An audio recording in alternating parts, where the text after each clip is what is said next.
नमस्कार, मैं हूं आशीष वर्मा। मॉर्निंग कॉल में आपका स्वागत है। शुरुआत इस वक्त की हेडलाइंस के साथ।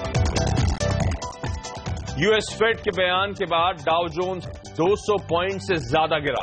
यूएस की ग्रोथ को लेकर फेड नहीं है बुलिश। कच्चे तेल के उछाल को भी किया नजरअंदाज। एशिया की कमजोर शुरुआत। कच्चे तेल में उठापटक जारी। कल की तेजी के बाद आज गिरावट के साथ हो रहा है कारोबार। ब्रेंट पर भाव $33 के नीचे। सोना 12 महीने के ऊपरी स्तर पर पहुंचा। स्पेक्ट्रम नीलामी के लिए नए रिजर्व प्राइस पर ट्राई ने दी सिफारिशें। पहली बार 700 मेगाहर्ट्ज बैंड पर भी होगी नीलामी। इंडस्ट्री ऊंचे रिजर्व प्राइस से चिंतित। एचडीएफसी के तीसरी तिमाही के नतीजे रहे मिले जुले। कंपनी का मुनाफा अनुमान से कम, वहीं प्रोविजनिंग में भी इजाफा। पावर ग्रिड ने अच्छे नतीजे दिए। आ जाएंगे ICICI bank, Maruti, Bharti Airtel और वेदांता के तिमाही नतीजे। टाइटन, डाबर और हिंदुस्तान कंस्ट्रक्शन कंपनी के नतीजों का भी इंतजार। जनवरी सीरीज की एक्सपायरी आज। सीएनबीसी आवाज पोल के मुताबिक 7,450 से 7,500 के बीच हो सकती है एक्सपायरी। लेकिन चलिए सबसे पहले देख लीजिए हमेशा की तरह हमारे मार्केट्स के लिए किस तरह के इंडिकेशंस आ रहे हैं, कैसी होगी शुरुआत। हमारा जो निफ्टी सिंगापुर में लिस्टेड है वो दिखा रहा है कि कल के क्लोजिंग लेवल्स के आसपास ही शायद भारतीय बाजारों की शुरुआत होती हुई नजर आए। महज 8 पॉइंट के आसपास के हर निशान के साथ कामकाज होता हुआ 11 पॉइंट के आसपास की मजबूती के इंडिकेशंस आते हुए। तो इंटरेस्टिंग होगा आज का ट्रेडिंग सेशन। इंपॉर्टेंट इसीलिए है क्योंकि आज जैसे हमने हेडलाइन में भी हाईलाइट करा, जनवरी सीरीज की एक्सपायरी होनी है। फेड मीट का आउटकम आया था तो उस पर ग्लोबल रिएक्शंस देखने को मिल रहे। तो देखना होगा दिन के दौरान हम किस हद तक पचा पाते हैं इन सब डेवलपमेंट्स को। और एक रिजल्ट्स हेवी डे है। निफ्टी की 4 कंपनियों के रिजल्ट्स आए हैं और जो 2 कंपनियों के रिजल्ट्स कल आने थे उस पर भी रिएक्शन हम आज देने वाले हैं। तो 6 निफ्टी कंपनीज आज ट्रेड में फोकस में रहेंगी। लेकिन इस इंपॉर्टेंट ट्रेडिंग सेशन के दिन सीएनबीसी आवाज के मार्केट सेक्रेटरी अनिल सिंघवी का मानना है कि निफ्टी में बिकवाली करने के मौके ढूंढने, उतार चढ़ाव बाजार में बना रहेगा। ये रणनीति में बदलाव क्यों, कल के बाद आज मूड क्यों बदला है, क्या डेटा पॉइंट्स में इंडिकेट हो रहा है, वो अनिल से मैं डिटेल में आगे चेक लूंगा। लेकिन इस समय बहुत इंपॉर्टेंट है ग्लोबल संकेत। कल अमेरिकन मार्केट्स में अच्छा खासा प्रेशर, डाउ में 200 पॉइंट से ज्यादा का दबाव देखने को मिला। और कल पूरी तरह से वो यूएस एफओएमसी की जो 2 दिनों की बैठक थी उसका आउटकम, यानी कि वहां के सेंट्रल बैंक की जो पॉलिसी मेकिंग कमेटी है उसका आउटकम आया था। डिम्पी, ऐसा क्या आउटकम आया जो इतना ज्यादा पिटाई होती हुई नजर आई, नर्वसनेस के साथ कामकाज हो रहा था? क्योंकि फेड के स्टेटमेंट्स, हालांकि ब्याज दरें तो नहीं बढ़ी, ये सब हम जानते हैं अब, लेकिन फेड के स्टेटमेंट से कोई दिक्कत की बात? हाँ, दिक्कत थी क्योंकि दिक्कत इसलिए थी क्योंकि उन्होंने अभी ट्रस्ट नहीं दिखाया है। और अगर आप देखें कल का ट्रेड तो बाजार में जब बैठक हुई और उसके बयान आए उससे ठीक पहले तक का ट्रेड बिल्कुल अलग था। इनफैक्ट 1% था। इनफैक्ट नेस्डैक तो 1% था। लेकिन उसके बाद हमने देखा जैसे ही बयान आया उसके बाद से बाजार के अंदर तेज गिरावट आती हुई दिखी है। असल में ट्रस्ट की थोड़ी कमी दिखी है फेड को और यही इंपॉर्टेंट चीज थी। कल भी हमने आपके सामने यही बात रखी थी कि ब्याज दरों में तो कोई बदलाव नहीं होगा, लेकिन लेबर मार्केट, इन्फ्लेशन और साथ ही क्योंकि जीडीपी के आंकड़े भी शुक्रवार को आने हैं चौथी तिमाही के यूएस में, उसको लेकर फेड की क्या बात है। उन्होंने पूरी तरह से ट्रस्ट नहीं जताया। उनको कहना है कि अभी भी ग्लोबल चिंताएं बनी हुई हैं और इसका इंपैक्ट यूएस की लेबर मार्केट पे और इन्फ्लेशन पे आते हुए पड़ेगा, डिमांड पे आते हुए पड़ेगा। इसलिए ये कह सकते हैं कि बाजार ने वापस उस पर रिएक्शन दिया और रिएक्शन कम से कम नेगेटिव था। और इस वजह से भी नेगेटिव था क्योंकि इन्वेंट्री कम आई है तेल की, जो कि कल आनी थी। उसके बावजूद भी अमेरिकन बाजारों के अंदर तेज गिरावट आती हुई दिखी है। इसके अलावा अगर आप देखें तो अभी एक और आंकड़ा भी आना बाकी है जिसमें बड़ा रिएक्शन मिलेगा शेयर एशियन मार्केट्स में। वो भी शुक्रवार को ही होगा जब बैंक ऑफ जापान के भी बैंकिंग पॉलिसी आ जाएगी। उसमें ये पता लगेगा कि बैंक ऑफ जापान आगे अपने बैंकिंग सिस्टम को लेकर किस तरह की बात सामने रख रहा है। इसलिए अगर आप देखेंगे आज एशियन मार्केट या तो आपको फ्लैट दिखेगा या तो हल्के हरे निशान या फिर मामूली गिरावट के साथ ही ट्रेड करते हुए दिखेंगे। ये अमेरिकन बाजारों को इस समय फॉलो नहीं कर रहे। बैंक ऑफ जापान का अहम आंकड़ा आना बाकी है अभी। इसके अलावा अगर आप देखें यूएस में ही होम सेल्स के आंकड़े भी आए थे जो कि ठीक होके आए हैं। उसमें भी नवंबर सीरीज के अपग्रेडेड होके आए हैं, लेकिन कुछ खास असर नहीं देखने को मिला। लेकिन एप्पल और बोइंग ने काफी हद तक चिंताएं बढ़ाई हैं क्योंकि वहां पे क्वार्टरली रिजल्ट्स भी आए हैं जिसकी वजह से लगातार हमने इन दोनों ही शेयर्स के अंदर तेज गिरावट आती हुई दिखी है। तो ये कह सकते हैं पूरे ग्लोबल मार्केट्स को देखते हुए कि अभी भी यूएस मार्केट्स के अंदर चिंताएं अपनी और अपनी इकोनॉमी की है और ग्लोबल के हिसाब से अगर भारत में एक और हिस्सा देखें तो एशियन मार्केट्स का हिस्सा अलग से आके कैटर करता है। तो दोनों दोनों ही अलग अलग पैरामीटर्स पे चल रहे हैं, एशियन मार्केट्स अलग और ग्लोबल मार्केट्स में यूएस अलग। ओके, कच्चे तेल में बढ़त के बावजूद कल अमेरिका की पिटाई हुई थी, और जैसे डिम्पी हाईलाइट कर रहे थे, वहां का सेंट्रल बैंक जो है एफओएमसी जो मीट का आउटकम आया, उसमें उन्होंने जो स्टेटमेंट्स दिए वो इंपॉर्टेंट है कि हम क्लोजली इकोनॉमिक ग्रोथ और फाइनेंशियल डेवलपमेंट्स ग्लोबली जो हो रहे हैं उसको कीनली वॉच कर रहे हैं। स्ट्रीट ने माना है कि एक्नॉलेजमेंट है कि ग्लोबल अर्थव्यवस्था वाकई दिक्कत में है, और इसीलिए आपने देखा वो नर्वसनेस के साथ कामकाज। इस बीच चाइना ने 8,000 करोड़ युआन लिक्विडिटी इंजेक्ट करी, वहां के पीपल्स बैंक ऑफ चाइना ने, यानी कि ऑलमोस्ट $340 बिलियन की लिक्विडिटी इंजेक्ट होती हुई नजर आई है। शंघाई के मार्केट्स खुलेंगे तो क्विकली चेक लेंगे। कल तो लोअर लेवल से एक अच्छी रिकवरी शंघाई में देखने को मिली थी, ओपनिंग अवेटेड है, अगले 2-3 मिनट में वो ओपनिंग होगी तो वो चेक लेंगे। लेकिन इस बीच हमारे मार्केट्स में आपको याद होगा कल बेहद वॉलेटाइल सेशन था, अस्थिरता देखने को मिली थी, भारी उतार चढ़ाव था आपकी स्क्रीन्स पर, और फाइनली हम एकदम सपाट जाके क्लोज हुए। कल आपकी स्क्रीन्स पर एकदम मार्जिनल गेन्स थे, सेंसेक्स तक में 6-6.5 पॉइंट के आसपास के, पर ब्रॉडर मार्केट्स में बाइंग थी। तो mid cap small cap universe जो था, वो जो इंडेक्स थे आधे % के उछाल के साथ कामकाज कर रहे थे। आज का ट्रेडिंग सेशन कैसा रहेगा मैंने हाईलाइट भी करा था, अनिल का मानना है आज बिकवाली करने के मौके हैं। अनिल, आज तो एक्सपायरी का दिन है, फेड के स्टेटमेंट्स में भी कुछ हद तक थोड़ा सा मूड रिएक्शन देखने को मिलेगा, रिजल्ट हेवी डे है। कल के बाद आज ऐसा क्या हुआ है कि ये मूड बदल गया है, आज बिकवाली करने के मौके क्यों ढूंढने चाहिए? एक्चुअली मिक्स संकेत हैं आशीष, जहां एक और एशियाई बाजार ठीक ठाक से हैं, लेकिन और क्रूड में मजबूती है। वहीं आप देखिए अमेरिका में वो कंफर्ट कॉन्फिडेंस नहीं आ रहा जो कि दिखना चाहिए था फेड की मीटिंग के बाद। दूसरा, एक्सपायरी के हफ्ते में हम 7,500 को पास जाकर वहां पर बड़ी मुश्किल देख रहे हैं, वहां पर खरीदारी फ्रेश आ नहीं रही है। दूसरी बात है कि जो कुछ भी तेजी बन रही है सिर्फ और सिर्फ शॉर्ट कवरिंग की वजह से बन रही है। जब तक असली खरीदारी ना हो तब तक आपके लिए ऊपरी स्तरों पर टिके रहना थोड़ा सा मुश्किल काम है। ऐसे में ग्लोबल मार्केट्स पर नजर रखनी जरूरी होगी, लेकिन मुझे लग रहा है थोड़ा सा बाजार हल्का होने की कोशिश कर सकता है। 7,400 के आसपास पहला सपोर्ट होगा और 7,500 ऊपरी स्तर का लेवल, ये पहले 100 पॉइंट की रेंज है। लेकिन इस रेंज के बाहर जिस भी तरफ निकले 50-75 पॉइंट की आपको मूव आज आसानी से आती हुई दिख सकती है। तो एक तो बात ये क्लियर है कि आज बड़े मूव के लिए तैयार होना चाहिए। दूसरी बात ये कि एकदम से शायद नहीं गिरेंगे, एक आध बार अगर मजबूत खुल गए तो नीचे आते हुए दिखेंगे, नीचे खुल गए तो फिर से रिकवरी आएगी, तो कॉन्ट्रा ट्रेड वाला दिन होगा। उसके बाद सेकंड हाफ में शायद आपको डिसीजिव मूव आता हुआ दिखे, वो हो सकता है थोड़ी कमजोरी बढ़ा भी दे बाजार में, क्योंकि जो वायदा कारोबार के डेटा है वो बहुत मजबूत नहीं दिख रहा है और एफआईएस की तरफ से फिर से बिकवाली का आंकड़ा भी आता हुआ दिखा है। तो मेरा ये मानना है वोलेटाइल ट्रेड के लिए तैयार होना चाहिए, लेवल्स पर नजर रखनी चाहिए। ऊपरी स्तरों पर 7,475, 7,500 इसके पार जाना मुश्किल होगा। निचले स्तरों पर 7,400, इसके नीचे फिसले तो 50-75 पॉइंट नीचे आ सकते हैं। तो ये रेंज है, इस रेंज को ट्रेड करना है। ओके, तो भारी उतार चढ़ाव देखने को मिल सकता है, निफ्टी में बिकवाली करने के मौके अनिल जो लेवल सुझा रहे हैं आपकी स्क्रीन्स पर। लेकिन आज एक्सपायरी का दिन है, ध्यान रखें जनवरी सीरीज से एक्सपायरी होनी, और डिम्पी मेरे साथ जुड़े हुए हैं। डिम्पी, क्या इंडिकेशंस आ रहे हैं, रोल ओवर्स किस तरह के इंडिकेशंस दे रहे हैं? रोल ओवर के अगर आंकड़ों के लिहाज से देखें तो अब तक ठीक ठाक रोल ओवर हो गया है। कल पिकअप पकड़ा है निफ्टी और बैंक निफ्टी दोनों ने ही, और निफ्टी के अंदर अब तक रोल ओवर 55% से ज्यादा, और बैंक निफ्टी भी ऑलमोस्ट 50% के रोल ओवर के पास आ चुका है। अगर आप रोल ओवर के लिहाज से देखेंगे कुछ हद तक आईटी कंपनीज में रोल ओवर अच्छा रहा है, जैसे एचसीएल टेक के अंदर 81% का रोल ओवर है।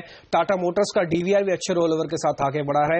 इसके अलावा ग्रासिम, बजाज ऑटो, आइडिया ऐसे कुछ एक शेयर्स के अंदर भी रोल ओवर ठीक ठाक इस बार देखने को मिला। लेकिन जहां पे कमजोर रोल ओवर है, यहाँ पे सौदे ट्रांसफर ही नहीं हो रहे अगले महीने में, वहां पे सौदे इस महीने में कट रहे और अगले महीने बिल्कुल जा ही नहीं रहे। उसमें गोदरेज कंज्यूमर्स है, कम रोल ओवर के साथ आगे बढ़ रहा है। TVS motor, south Indian bank, Amara Raja और अजंता फार्मा, ये कुछ एक ऐसे आंकड़े हैं जो कि ये कह रहे हैं कि यहाँ पे कमजोरी थोड़ी सी रह सकती है, थोड़ा आपको सावधानी इसमें बरतनी होगी। हमने एक पोल भी किया था आशीष, और इसी पोल को अब आज भी आपके सामने हम रखना चाहेंगे कि आखिरकार ये पोल कहता क्या है। कुल मिला के अगर आज के भी डाटा जोड़ लिए जाए ग्लोबल मार्केट्स के भी, तो कम से कम ये पोल ये कहता है कि 7450 से लेके 7500 की रेंज के बीच बीच में इस बार की डेरिवेटिव एक्सपायरी आ सकती है, जिसमें सबसे बड़ा चंक है 38% का, आप देख भी पा रहे हैं अपने पोल के जरिए। हालांकि 7500 के ऊपर कितने जाएंगे ये काफी कम लोगों का ऐसा मानना है, और 7550 के ऊपर तो बेहद ही कमजोर आंकड़ा आ रहा है। अभी भी अगर आप जैसे अनिल की भी स्ट्रेटजी देख रहे थे, उसमें भी 7475 का ही स्टॉप लॉस दिया गया है, यानी वो सारे स्टॉप लॉस टारगेट आपको 7450 से लेकर 7500 के बीच बीच की रेंज है। कुल मिला के ये पोल भी ये कह रहा है। ओके, तो पोल भी सीएनबी का आपके सामने, लेकिन आज थोड़ी सी अस्थिरता, एक्सपायरी का डे है वैसे भी, तो अस्थिरता वोलेटिलिटी शायद आज देखने को मिले। कल उसके कुछ अंश हमने ऑलरेडी इक्विटी मार्केट्स में भारतीय बाजारों में देख लिए हैं। निफ्टी पे अनिल की स्ट्रैटेजी की बात डिम्पी ने भी करी थी, एक और एक्सपर्ट की राय लेकर आऊंगा, लेकिन उससे पहले आज कैलेंडर पे नजर डाल लीजिए, आज कहां पर हमारी और आपकी नजर रहनी चाहिए। तिमाही नतीजों के लिहाज से एक इंपॉर्टेंट दिन है। दिग्गज भारतीय Airtel, ICICI bank, Maruti, Vedanta अपने तिमाही रिजल्ट्स घोषित करेगी, साथ ही डाबर जैसी कुछ मिड कैप कंपनीज भी रडार पर रहेंगी। स्मार्ट सिटी बनाने वाले पहले 20 शहरों के नामों की घोषणा होने वाली है आज। हाईवे प्रोजेक्ट्स पर बैंकों, कंस्ट्रक्शन कंपनियों से ट्रांसपोर्ट मंत्री नितिन गडकरी की बैठक होगी। जिंदल स्टेनलेस हिसार की एनएसई में आज लिस्टिंग होगी। प्रिसीजन कैमशाफ्ट्स, आपको याद होगा आईपीओ कल खोला था और ये कल बंद होने वाला है और पहले दिन सिर्फ 6% भरा है। फोर्ड की कार मुस्टैंग का आज लॉन्च होना है और ब्लैकबेरी के पहले एंड्रॉइड स्मार्टफोन प्रिव का आज लॉन्च भी है।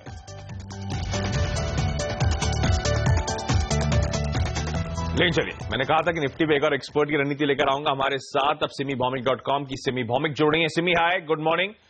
एकदम फ्लैट इंडिकेशंस आ रहे हैं SGX निफ्टी की तरफ से, क्या करना चाहिए मैम? अगर फ्लैट ओपनिंग होती है तो मेरी रणनीति निफ्टी पे क्या हो? गुड मॉर्निंग आशीष। मुझे लगता है कि निफ्टी में अगर फ्लैट ओपनिंग होगी तो भी निफ्टी में 7400 और 7390 की सपोर्ट अहम होगी और मुझे लगता है कि निफ्टी कहीं ना कहीं इस लेवल को होल्ड करेगा। मुझे नहीं लगता है कि 7390 के नीचे निफ्टी बहुत देर तक मेंटेन करेगा, वॉलेटिलिटी कितना भी हो। मेरा स्टॉप लॉस आज 7380 का ही है, क्योंकि मैं एक रैली एक्सपेक्ट कर रही थी 7500 तक एक्सपायरी से पहले, पर कल का क्लोजिंग बहुत अच्छा नहीं रहा और उसके बाद मुझे यही लगता है कि शायद 7500 तक निफ्टी आज जाएगा ही नहीं, 7480 तक जा सकता है। इसलिए मेरा स्टॉप लॉस होगा 7380, टारगेट होगा 7480, लॉन्ग साइड पे ही रहूंगी जब तक निफ्टी 7400 से 7390 को होल्ड कर रहा है। Buy on dip strategy adopt करने के लिए कहूंगी इंट्राडे के लिए। इंटरेस्टिंग, तो इंट्राडे के लिहाज से गिरावट में खरीदारी करने के मौके ढूंढे। 7380 स्टॉप, 7480 टारगेट के अप्रोच करें। सिमी, कोई ट्रेडिंग आइडियाज आज के लिए स्टॉक स्पेसिफिक? आशीष, दो स्टॉक मेरे रडार में है। एक तो भारत फोर्ज, जिसमें मुझे अच्छा मतलब मोमेंटम कल का मार्केट में था और मुझे लगता है कि वो मोमेंटम आज भी मेंटेन हो सकता है। 818 के नीचे स्टॉप लगा के 840 का टारगेट आ सकता है, तो मैं लॉन्ग जाने का ही सलाह दे रही हूँ। 818 के नीचे मेंटेन करना पड़ेगा स्टॉप लॉस। और नेक्स्ट स्टॉक होगा एसकेएस माइक्रो फाइनेंस। कल का रिजल्ट के बाद ये अच्छा मूवमेंट दिखाया था, आगे मुझे लगता है कि ये शायद कल का गेन को होल्ड करेगा, मेंटेन करेगा, इनफैक्ट एक्सटेंड भी कर सकता है। और मेरा स्टॉप लॉस 490 का होगा और टारगेट होगा 509 का। ये दोनों मेरा लॉन्ग साइड पर है। ओके, तो सिमी की दो स्टॉक पिक्स हैं, भारत फोर्ज और एसकेएस माइक्रो फाइनेंस, दोनों में खरीदारी करने की सलाह। लेवल्स आपकी स्क्रीन पर। सिमी से वो वक्त निकालने के लिए आपका धन्यवाद। और डिम्पी मेरे साथ बने हुए हैं। डिम्पी ने भी कुछ एक्सपर्ट से ट्रेडिंग आइडियाज मांगे थे। डिम्पी, कौन से आज की टॉप ट्रेडिंग स्ट्रैटेजीज? क्योंकि कच्चे तेल में उछाल आया है, इसलिए जेट हैकर कह रहे हैं कि बीपीसीएल आप बेच सकते हैं। टेक्निकली भी थोड़ा उनको वीक लग रहा है। ये टारगेट करीब 850 का इसमें दे रहे हैं और 882 का एक आपको स्टॉप लॉस रखना होगा। ये 1 से 2 दिन के हिसाब से दिया गया सौदा है। इसके अलावा वोखार्ड पे वो बुलिश है। वोखार्ड के अंदर डेरिवेटिव पोजीशंस भी ठीक ठाक बनी है। वो कह रहे हैं कि 1270 तक का टारगेट इजिली मिल सकता है। आप चाहें तो 1200 के ठीक नीचे यानी कि 1198 का एक स्टॉप लॉस रख लें और ये सौदा भी कम से कम 1 से 2 दिन आपको रखना होगा। इसके अलावा किरण जाधव की रिकमेंडेशन पिडिलाइट को खरीदने की है। इसके रिजल्ट्स भी हैं, ठीक उससे पहले ट्रेडिंग कॉल मिली है और इसमें जो टारगेट है 578 के है और जिसमें स्टॉप लॉस रखना आपको 554 रुपए का रखना है। ओके, तो बीपीसीएल, वॉकहार्ड और पिडिलाइट भी आपके रडार पर रहने चाहिए। बीपीसीएल में बिकवाली, वॉकहार्ड और पिडिलाइट में खरीदारी करने के मौके। लेकिन चलिए, आज कौन से टॉप 5 शेयर्स रहेंगे फोकस में, यानी कि खबर की वजह से आज कौन से स्टॉक सबसे ज्यादा हरकत दिखा सकते हैं? मेरे सहयोगी हेमंत घई मेरे साथ जुड़ चुके हैं। हेमंत, हाय, गुड मॉर्निंग। कौन से स्टॉक्स हैं आज आपके रडार पर? मॉर्निंग आशीष। देखिए, आजकल ज्यादातर जो बड़ी कंपनियां हैं वो बाजार बंद होने के बाद ही नतीजे पेश कर रही हैं, तो ज्यादातर कंपनियां वही है रडार पर। पावर ग्रिड से शुरुआत करना चाहूंगा। अच्छे नंबर्स आए कल मार्केट बंद होने के बाद, हर पैमाने पर देखिए बेहतरीन सेट ऑफ नंबर्स कहे जाने चाहिए। मुनाफा 31% बढ़ा, साथ ही एबिटा देखिए 28% का इजाफा देखने को मिला, सेल्स में 24% का इजाफा और एबिटा मार्जिन में करीब करीब 2.79% के जो इजाफा हुआ है वो काफी सराहनीय है। अच्छी तेजी स्टॉक में आज के सत्र में देखने को मिल सकती है, लेकिन HDFC ये वो हैवी वेट है जिसने निराश किया है सबड्यूड परफॉर्मेंस रही है। मुनाफा बढ़ा तो जरूर है, लेकिन अनुमान जितना था उतना नहीं बढ़ा है। साथ ही अगर आप देखें तो थोड़ा सा प्रोविजनिंग में जो इजाफा इन्होंने किया है वो थोड़ा बाजार नेगेटिव लेगा। 52 करोड़ रुपए से प्रोविजनिंग बढ़कर 68 करोड़ रुपीस हो गई है। तो एचडीएफसी के नंबर्स ठीक ठाक दिख रहे हैं, लेकिन एक्सपेक्टेशन थोड़ी ज्यादा थी इससे। साथ ही टेलीकॉम शेयरों पर नजर रखिए। भारती, आइडिया, आरकॉम, जिस तरह से कल टीआरएआई ने सिफारिशें दी हैं, नए स्पेक्ट्रम ऑक्शन के जो रिजर्व प्राइस उन्होंने सिफारिशें दी हैं, वो दरअसल इंडस्ट्री उससे नाराज है और वो कह रही है कि खास तौर पर 700 मेगाहर्ट्ज की जो प्राइसिंग उन्होंने करी है, 1800 मेगाहर्ट्ज से 4 गुना ज्यादा भाव मांग रहे हैं सरकार 700 मेगाहर्ट्ज के लिए। तो ये एक नेगेटिव हो सकता है। देखना होगा आज इन स्टॉक्स में कितना रिएक्शन देखने को मिलता है। ध्यान रखिएगा भारती के आज नतीजे भी आने वाले हैं। इंजीनियर्स इंडिया एक और ऐसी कंपनी जहां सरकार विनिवेश करना चाहती है, 10% हिस्सेदारी बेचेगी और आज बाजार बंद होने के बाद ओएफएस का जो भाव है वो डिक्लेयर होगा। कल से ये ओएफएस खुल जाएगा। तो जनरली हम देखते हैं ओएफएस खुलने से पहले दबाव में रहता है शेयर, तो आज इंजीनियर्स इंडिया में कुछ प्रेशर देखने को मिल सकता है। टाइड वाटर ऑयल एक और सरकारी कंपनी, इसकी बोर्ड बैठक है आज। बोनस और स्टॉक स्प्लिट पर बड़ा शेयर है, इस पर भी नजर रखिए। साथ ही नजर रखिए एंड्रू यूल पे भी, जिसकी हिस्सेदारी है करीब 23-24% की टाइड वाटर ऑयल में। तो इन दोनों स्टॉक्स पर भी आज नजर बनाकर रखनी चाहिए। ओके, तो रिजल्ट्स बाजार बंद होने के बाद दोनों दिग्गजों के कल आए थे। Power grid positive numbers, HDFC खासतौर पे जो प्रोविजनिंग का आंकड़ा बड़ा है, डिसअपॉइंटमेंट हो सकता है। इन दोनों दिग्गजों पे तो हमारी नजर रहेगी। टेलीकॉम जैसे हेमंत हाईलाइट करते रिजर्व प्राइस को लेकर इंडस्ट्री के कंसर्न्स, तो निगेटिव शायद रिएक्शंस भारतीय आइडिया जैसे स्टॉक्स पर। इंजीनियर्स इंडिया लिमिटेड डाइवेस्टमेंट कल होगा, तो आज बाजार बंद होने के बाद ओएफएस का फ्लोर प्राइस अनाउंस होगा।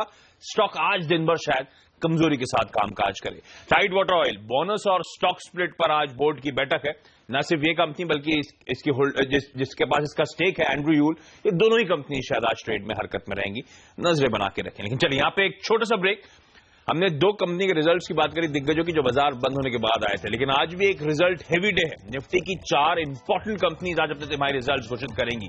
क्या एक्सपेक्टेशन लगाकर बैठा है इन नंबर से बाजार, बताऊंगा आपको इस ब्रेक के बाद।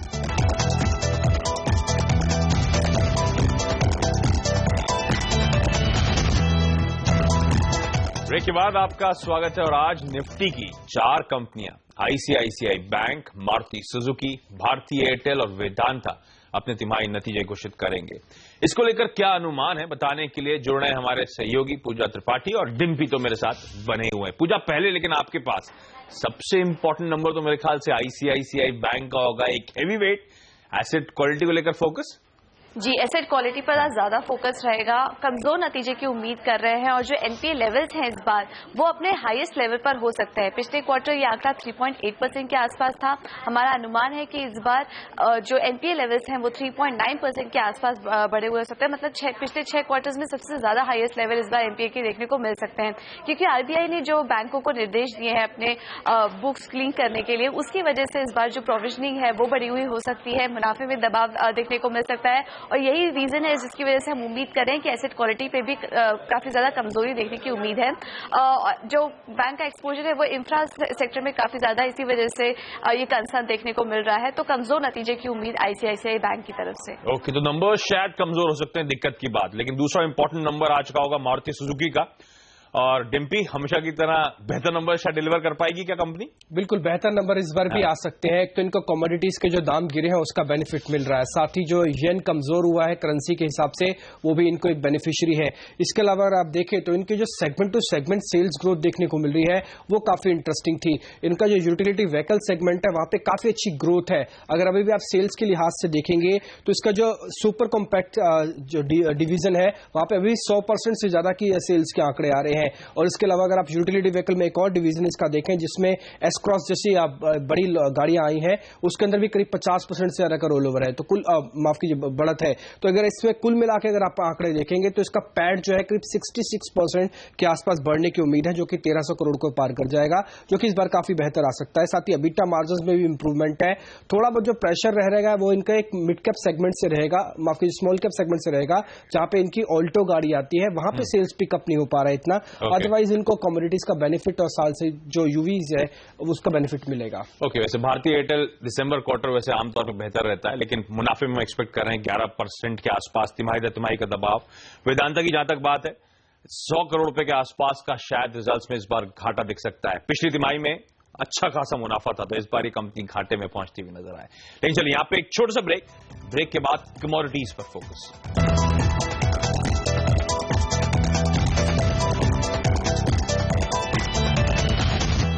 ब्रेक के बाद आपका स्वागत है। अब बात कमोडिटी और करेंसी मार्केट्स की। कारवी कॉमट्रेड का मानना है कि सोने में आप बिकवाली करके चलें 26,550 के टारगेट्स के लिए।